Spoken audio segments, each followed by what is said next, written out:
오늘 살펴볼 내용은요, 한 한국 철학자가 제시하는 청년 자립 문제에 대한 아주 독특한 시각입니다.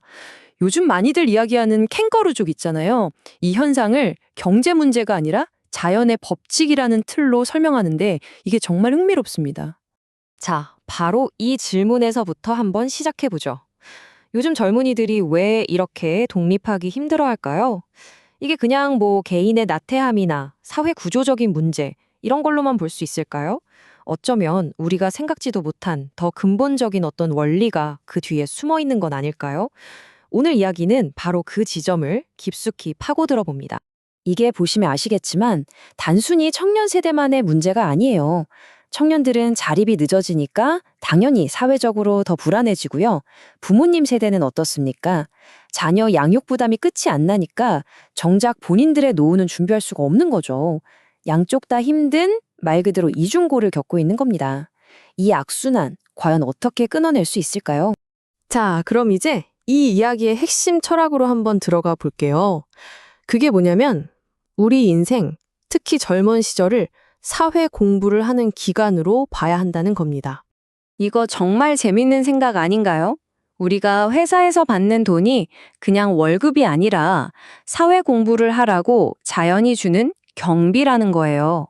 그러니까 사회라는 이 커다란 학교에서 우리가 배우고 성장하는데 딱 필요한 만큼만 자연이 알아서 계산해서 지급해 준다는 거죠. 원문에서는 이 법칙이 얼마나 단호한지를 이렇게 표현해요. 자연은 경비에 딱 맞게 준다. 더 주면 사고를 친다. 이겁니다. 왜냐?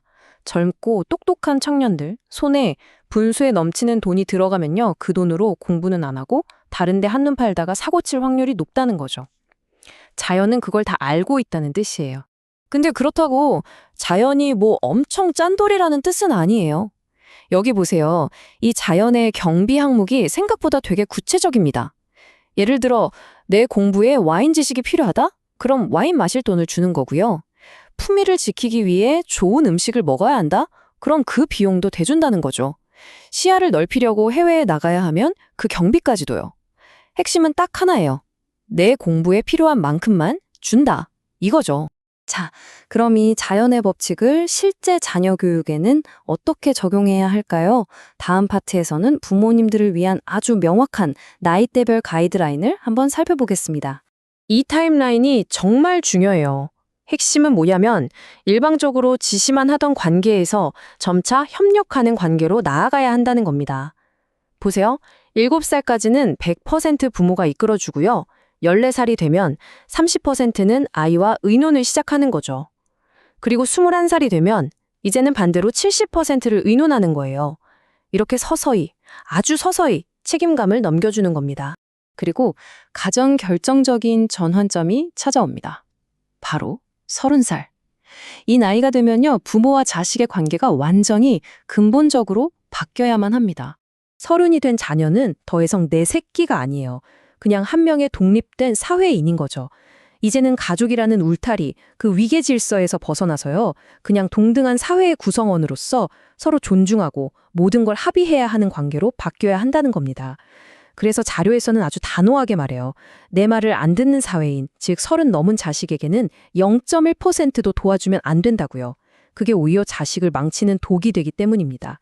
자, 그럼 이 철학적인 설계도를 가지고 다시 현실로 돌아와서 요즘 캥거루족 문제에 한번 대입해 볼까요? 이 자료에서는 캥거루족을 크게 두 가지 유형으로 나누는데요. 안타깝게도 자연의 법칙에 따르면 이 두 가지 길 모두 결국 실패로 끝난다고 아주 강력하게 경고합니다. 과연 어떤 유형들일까요? 첫 번째는 저축형 캥거루예요. 직장은 있는데 자기 월급 아끼겠다고 부모님 집에 얹혀 사는 경우죠. 두 번째는 미취업형 캥거루. 아예 일자리가 없어서 부모님께 기댈 수밖에 없는 경우고요. 근데 자연의 법칙은 정말 냉정해요. 부모님 등골 빼서 부당하게 모은 돈은요, 결국 사기를 당하든 뭐든 해서 다 날아가게 된대요. 그리고 노력도 안 하면서 부모님한테만 기대는 사람은 사회에서 완전히 도태돼서 평생 자기 힘으로 일어설 수 없게 된다는 겁니다. 이게 얼마나 무서운 원리인지를 딱 보여주는 문장이죠. 잘못 모은 돈은 자연이 뺏어간다. 여기에는 0.1mm의 오차도 없다. 그러니까 부당하게 얻은 건 자연이 반드시 어떤 식으로든 다시 가져간다는 거예요. 예외 절대 없다는 거죠. 아니, 그럼 어쩌라는 걸까요? 이렇게 그냥 좌절하고만 있을 순 없잖아요. 다행히 이 자료는 청년들이 어떻게 해야 하는지 그 구체적인 실천 방법도 함께 알려줍니다. 자, 바로 이 4단계가 진짜 내 길을 찾는 방법입니다. 첫째, 지금 내 자리를 받아들이라는 거예요. 내 실력이 딱 비정규직 수준이면 불평불만하지 말고 거기서부터 배우라는 거죠. 둘째, 감사한 마음으로 일하는 겁니다. 셋째, 그렇게 2년에서 3년 정도 묵묵하게 내공과 신용을 쌓았다 보면 넷째, 반드시 기회가 온다는 겁니다.